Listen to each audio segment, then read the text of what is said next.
Tsa, alam mo ikaw dapat nagpapasalamat kay Sig. Kasi di ba nagagawa mo yung gusto mo talagang gawin, yung magpiling jowa sa kanya. Sarap! Panira ka ng moment. Oh, namin mo rin, gumagawa ka ng moment.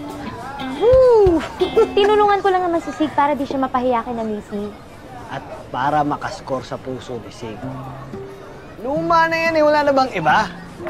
Teka nga, bakit ba laging gustong-gusto mo pinupuna? Tell us much.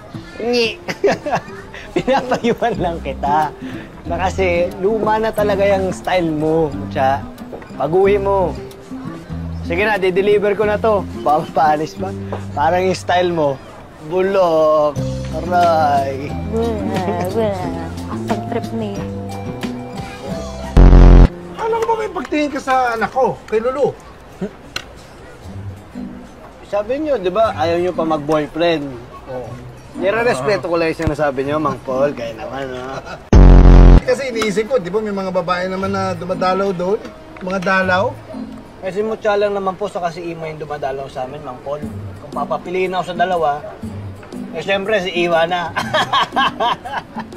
Di ba daw? Puro kalokohan eh.